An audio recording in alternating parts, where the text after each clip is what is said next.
Hey everyone, before we dive into this story, please consider subscribing to my channel for more engaging content like this. A text pinged my phone at 9:47 a.m. on a Tuesday, casual as if mom were asking me to grab some groceries. I was in my office at the commercial real estate firm, where I serve as acquisitions director, mid-sip of my morning coffee when the family group chat lit up on my screen. Mom, VA, we need to talk about your living arrangements. Jen and her fiancé need the apartment. You've got until Sunday to find a new place. It's better for the family. Below that, Jen had already shared a Pinterest board labeled Downtown Loft Makeover, filled with photos of sleek exposed brick, modern fixtures, and airy open concept designs. My apartment, the one I'd called home for 3 years. Jen, so excited. Mom, can we start painting this weekend? I want the bedroom done before Mia's stuff is even out. My brother Tyler jumped in about time. Ma's been clinging to that place forever. She doesn't need all that space. I set my coffee down, opened my laptop, and logged into the property management portal for Morrison Holdings, LLC. The company I founded 6 years ago when I began investing in real estate, a detail my family never knew because they never asked how I handle my finances. On the screen appeared 847 Sterling Avenue, a 12-unit building, mixed commercial and residential, purchased for $2.8 million, now valued at $4.1 million. Owner, Maya Morrison via Morrison Holdings, LLC. That included the 2-bedroom corner unit on the 4th floor, my home. My family believed it was some nebulous family investment they had a say in. I checked the access control system. 4 key cards were active for my apartment, mine, Mom's emergency spare, Jen's just-in-case copy, and one Dad made for himself last year without my permission. My phone buzzed again. Dad, PA, your mother and I have talked. Jen and Marcus need an affordable place to start their married life. You're established in your career. You'll find somewhere else easily. Established? That was one way to phrase it.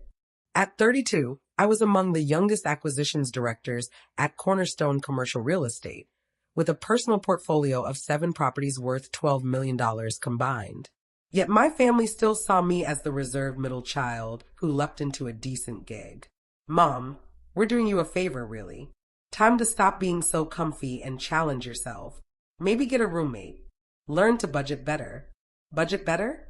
I'd been financially independent since 23, funding my business school degree while working full-time, never asking them for a cent.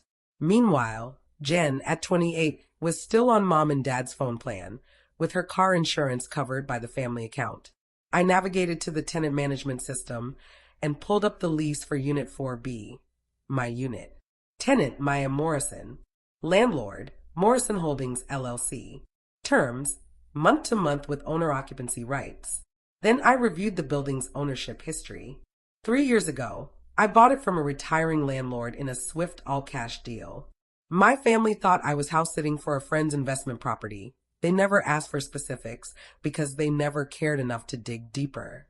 My phone rang. Mom, not waiting for a text reply. Did you see my message?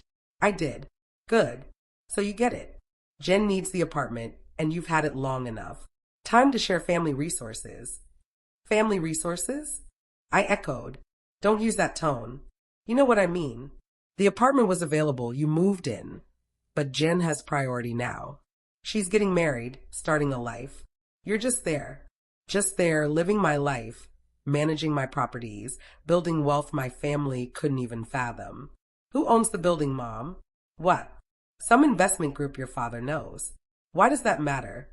Because I'd like to know the authority behind this eviction notice. It's not an eviction, Maya. It's family managing family assets. Don't be dramatic. Does Dad have an ownership stake in the building? I don't know the specifics. He handles investments. The point is, Jen gets the apartment. That's final. I see. And you've confirmed with the actual owner that this is okay. Maya, stop being difficult. It's decided. After hanging up, I texted my property manager, Luis. My family is trying to evict me from Unit 4B, mistakenly thinking they have authority. They have unauthorized key cards. Deactivate all cards except mine immediately and update building security. Luis replied in minutes. Done. Security's been notified. Should I send formal lease violation notices to the unauthorized cardholders? Not yet. Let's see how this unfolds. The family group chat was buzzing.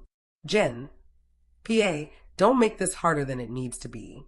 Mom says you're being stubborn about moving. Tyler, typical Maya, always complicating everything.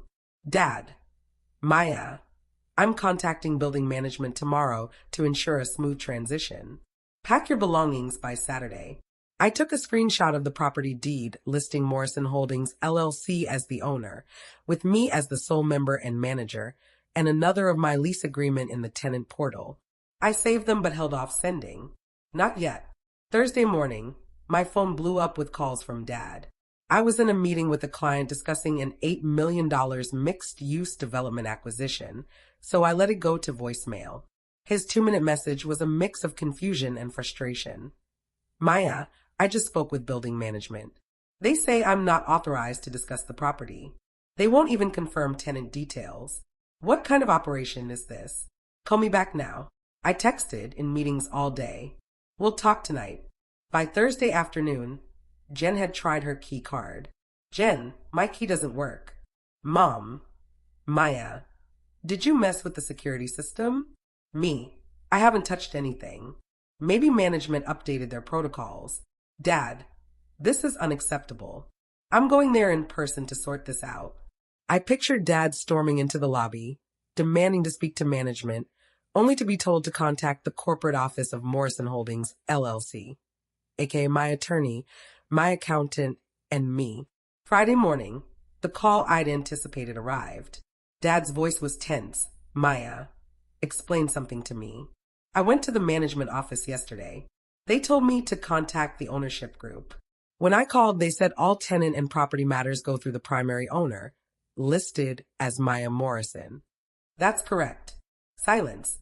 What do you mean, that's correct? I own the building, Dad. I bought it 3 years ago. Morrison Holdings LLC is my company. That's impossible. You don't have that kind of money. I do, actually. I've been investing in real estate since I was 26. I own 7 properties, worth about $12 million total. The Sterling Avenue building was my third purchase. $12 million? You're saying you have $12 million in real estate? In property value, yes. About $4 million in equity after mortgages, plus investment accounts and liquid assets. The silence dragged on so long I thought he'd disconnected. Why didn't you tell us? You never asked. You've never asked about my money, my career, or my plans. You assumed I was scraping by in some entry-level job, so that's what you saw. But we're your family, and yet you just tried to evict me from my own property to give it to Jen. We didn't know it was yours. You didn't know because you didn't ask. You made assumptions and acted on them. Now you're upset because those assumptions were wrong. Dad struggled. The apartment. Jen needs it. Can't you just know? Jen can find her own place. There are plenty available nearby. She doesn't get mine just because Mom decided it's convenient. This will crush your sister. Jen will survive the hardship of apartment hunting like every other engaged couple in the city. Your mother will be furious. Mom's already upset that I'm not instantly obeying her. This just gives her a new reason. Friday evening, Mom called while I was at a showing for a potential 8th acquisition, a small office building in the Arts District. I answered, Maya, your father told me the most absurd story. It's not a story, Mom. I own the building. I'm not moving. Jen needs to find somewhere else. But we promised her that apartment. You promised something that wasn't yours to give. That's not my problem. How can you be so selfish? She's your sister, and I'm a person with property rights. Being related doesn't entitle her to my home. This isn't some stranger's apartment. This is family. No, Mom. This is my apartment in my building. Family doesn't factor into it. I can't believe you've been hiding this from us for years. I haven't hidden anything. You said I was house-sitting, and I didn't correct you because it wasn't your business. I pay my bills, live my life, and manage my investments. I don't need your input or approval. You've been hoarding money while your sister struggles. Jen doesn't struggle. She has a decent job and parents who cover half her expenses. She chooses to live beyond her means. That's her call. I chose to live below mine and invest the rest. Different choices, different results. Mom hung up. The family group chat erupted over the weekend. Jen, I can't believe you've been lying to us. You have millions, and let me think we were helping you. Tyler, this is so messed up. You've been acting poor while sitting on a fortune. Dad, we need a family meeting to sort this out properly. Mom, you owe Jen an explanation and an apology. I muted the chat and carried on with my weekend, property inspections, reviewing financials, meeting my contractor about renovations on another building. Sunday evening, a knock at my door. The security camera showed my entire family in the hallway. Mom, Dad, Jen, Marcus, and Tyler. I opened the door but didn't invite them in. We need to talk, Dad said. About what? About resolving this, Mom said. Jen needs a place to live. Jen needs to go apartment hunting. There are 3 vacant units in this building. She can apply like any other tenant, submit an application, provide income proof, pass a credit check, and pay the first month's rent plus deposit. You can't be serious, Jen said. I'm your sister, which is why I'm telling you about the vacancies instead of letting you search on Zillow. But you're not getting my apartment. What about a family discount? Marcus asked. Some kind of family rate? Market rate, I said firmly. I don't offer family discounts. That's how conflicts start. Family conflicts? Mom's voice was sharp.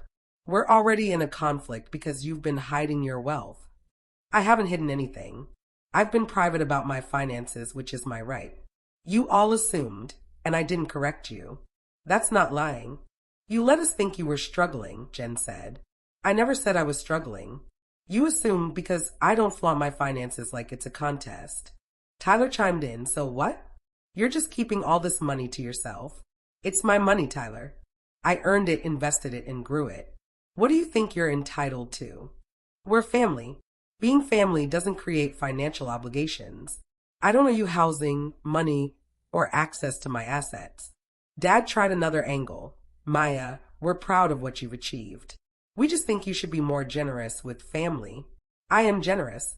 I host holidays, remember birthdays, show up when it matters. What I don't do is hand over my property because someone wants it. So that's it. Jen's eyes welled up. You're keeping your precious apartment while Marcus and I struggle to find something affordable. Jen, you don't struggle. Mom and Dad pay your car insurance, phone bill, and help with your car down payment. You have money, you just spend it elsewhere. That's your choice, but it doesn't obligate me to fix the consequences. Typical Maya, Tyler muttered, always acting superior. I don't think I'm superior. I just refuse to be treated like a resource for you to use. They left soon after, and I knew the fallout would linger. The group chat would stay muted. Family dinner invitations would come laced with guilt and manipulation. Mom would tell relatives I was going through something and needed prayers. But Monday morning, I went to work at Cornerstone, closed on the Arts District Office building for $3.2 million, and added an 8th property to my portfolio. Tuesday, Louise texted, 2 applications for vacant units. One from a Jennifer Morrison. Process normally? Process normally, I replied.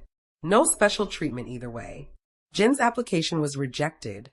Her debt-to-income ratio was too high, and she had 2 late payments on her credit report from last year. She texted me directly. You rejected my application? The property management company rejected it based on standard criteria. I don't personally review applications. That's why I hire professionals. You could override it. I could, but I won't. Those criteria exist for a reason. I hate you. You're allowed to feel that way. 3 weeks later, Jen and Marcus found an apartment across town. Smaller than mine, slightly pricier, but theirs. Mom stopped speaking to me except for curt holiday coordination texts. Dad sent occasional articles about family wealth management with pointed subject lines.